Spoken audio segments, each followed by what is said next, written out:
Dolphin ఈ పేరనగానే మనందరికీ ఏం గుర్తొస్తుంది? చాలా తెలివైన, ఫ్రెండ్లీగా ఉండే ఒక సముద్రజీవి. సముద్రానికే ఒక స్టార్ లాంటిది. కాని మనం చూసే ప్రతిదీ నిజం కాకపోవచ్చు కదా. సరే, ఈ అందమైన ముసుగు వెనుక ఉన్న అసలు కథేంటో ఈ విశ్లేషణలో చూసేద్దాం. అబ్బా, చూడండి ఒకసారి, ఎంత ముద్దుగా అమాయకంగా ఉందో. దాని నవ్వు చూస్తే ఎవరైనా సరే ఇట్టే ఫిదా అయిపోతారు.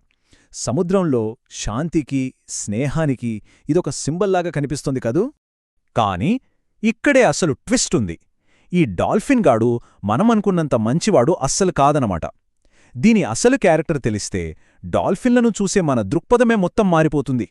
సరే, ముందుగా వీటి ఆటల గురించి మాట్లాడుకుందాం. ఆటలు కాదు, చిలిపి పనులు. కొన్నిసార్లు ఈ ఫన్ అనేది హద్దులు దాటేస్తుంది. అంటే డాల్ఫిన్ దృష్టిలో దానికి కనిపించే ప్రతిదీ, అంటే వస్తువైనా, జీవైనా అదొక ఆటబొమ్మంతే. వాటికి ఆడుకోవడానికి, హింసించడానికి మధ్య పెద్ద తేడా ఏం తెలీదు.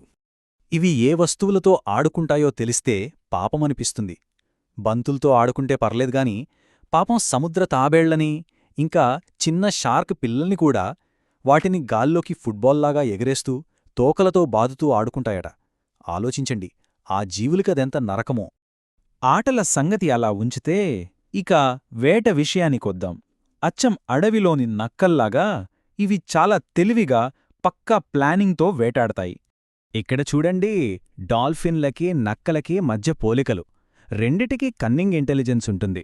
రెండు గుంపులుగా పక్కా ప్లాన్తో వేటాడతాయి.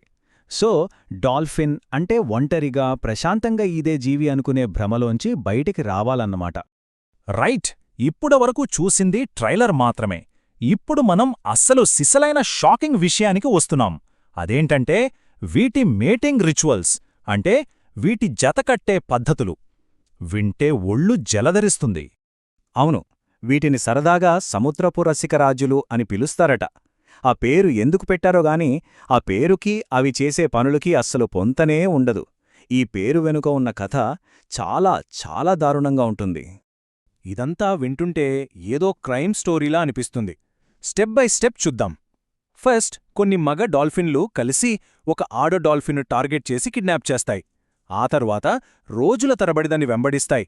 ఒకవేళ అది తప్పించుకోవాలని చూస్తే తమ తోకలతో దారుణంగా కొడతాయి. వీటన్నిటిని మించి దారుణమైన విషయమేంటంటే, ఒకవేళ తల్లి డాల్ఫిన్తో జతకట్టాలనుకుంటే దాని పిల్లల్ని చంపడానికి కూడా వెనుకాడవు. కరెక్ట్గా విన్నారు, ఇన్ఫాంటిసైడ్ అంటే తమ జాతి పిల్లల్నే చంపేయడం. కేవలం జతకట్టే ఒక అవకాశం కోసం ఇంత క్రూరంగా ప్రవర్తిస్తాయి. ఓకే, జంతువులతో ఇంత దారుణంగా ఉండే ఈ డాల్ఫిన్లు మరి మనతో, అంటే మనుషులతో ఎలా ఉంటాయి?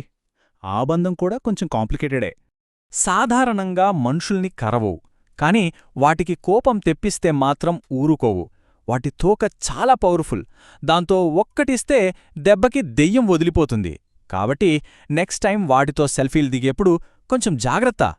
సో ఇదంతా విన్న తర్వాత డాల్ఫిన్లు నిజంగా మనం అనుకుంటున్నంత అమాయక ప్రాణులేనా, లేక ప్రతి అందమైన రూపం వెనుక ఇలాంటి ఓ తెలియని, చీకటి కోణం దాగి ఉంటుందేమో ఆలోచించాల్సిన విషయమే.